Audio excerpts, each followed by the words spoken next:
Welcome back, everyone. We're continuing to get reaction following yesterday's devastating blow for voting rights in America. Senate Republicans, they blocked Democrats from passing sweeping elections legislation. It would have overturned voter suppression bills in several states. Well, now Democrats are making headway in their effort to change procedural rules so they can get legislation through the narrowly divided chamber. The rule, known as the filibuster, requires 60 votes for legislation to pass.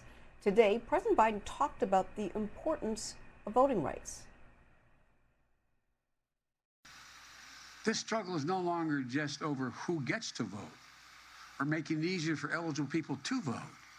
It's about who gets to count the votes, whether they should count at all.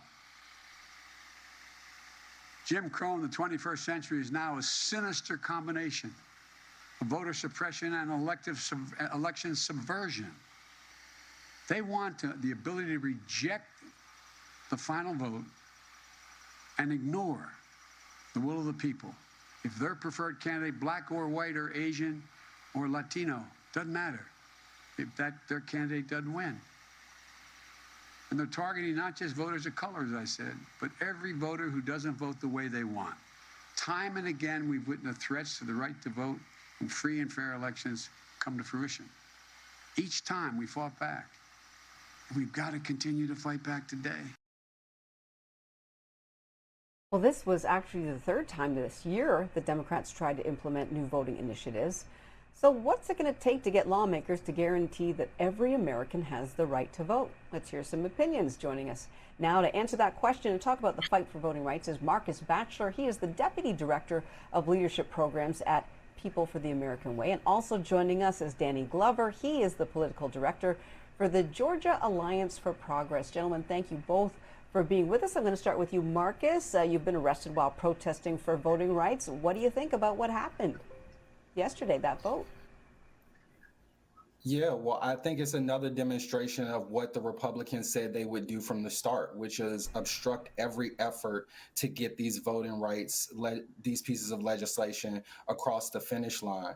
I think it should be abundantly clear to the American people that the party that is orchestrating a national attack state by state on the right to vote will not be the folks who will participate and cooperate to come up with solutions at the federal level.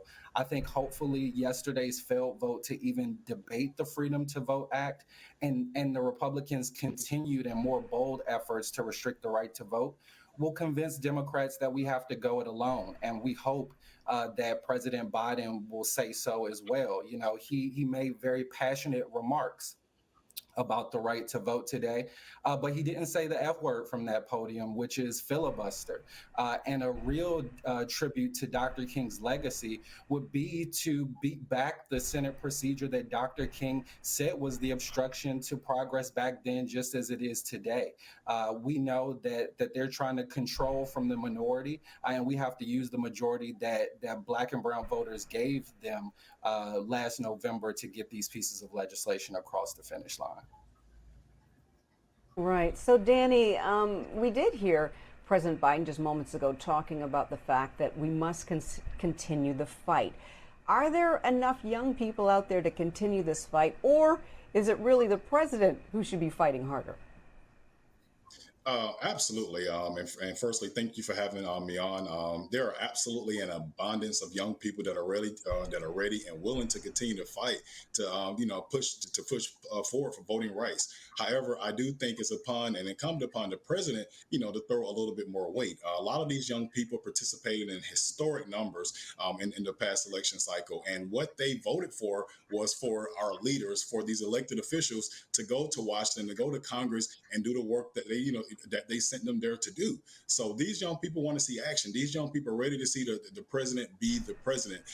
So I guess the answer to your question is a twofold. Like, yes, folks are ready, folks are willing, folks are standing, just waiting. But we have to see some action from the president. We have to see some action from Democrats. It's time for them to start, throwing some weight and pushing this stuff forward. This is what we put them there for.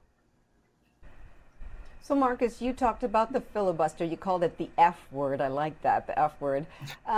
Let's face it. Let's talk real here. Do you think President Biden He knows what's going on, but he's not going to rock the boat. He's not going to get rid of the F word, as you call it.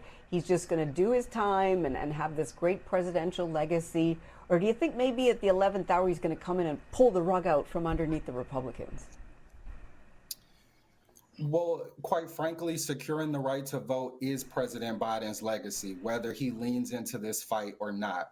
We're hoping that he will meet this moment just like presidents before him had to, and really lean into this conversation and say that removing the filibuster as an obstacle is the only way to get these pieces of legislation these pieces of legislation across the finish line.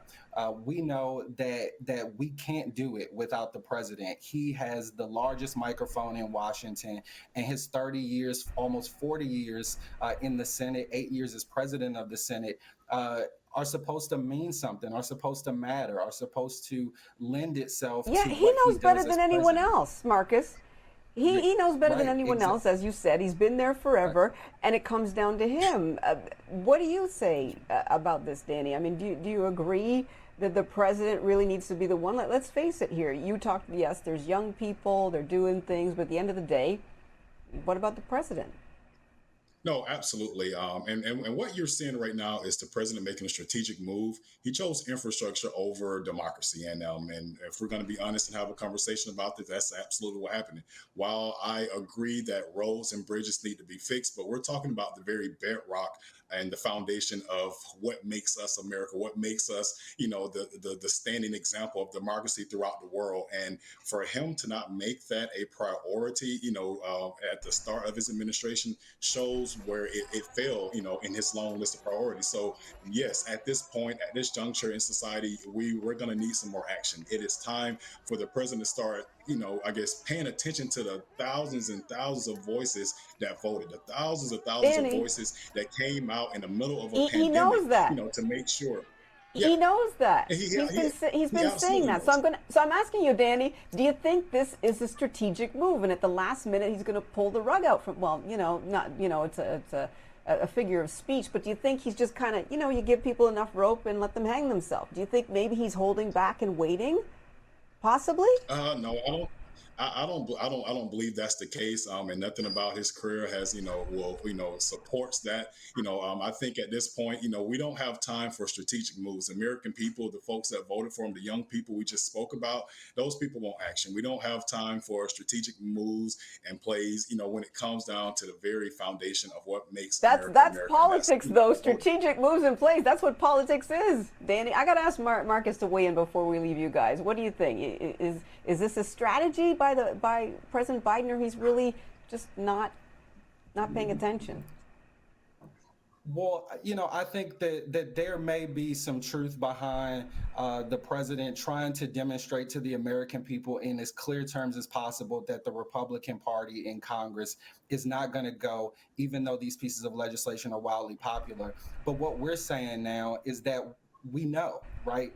He has demonstrated that the Republicans have demonstrated their unwillingness. Now we need him to act, right? We already have all of these pieces of legislation across 19 states that have already been passed, restricting people's right to vote. Enough is enough of the gamesmanship. We have to act now, and he has to lean into these conversations immediately. Okay, Marcus, the F word is never going to be the same for me ever again. It's the filibuster now. Thank you both for joining us, Marcus Batchelor and Danny Glover. Appreciate your time.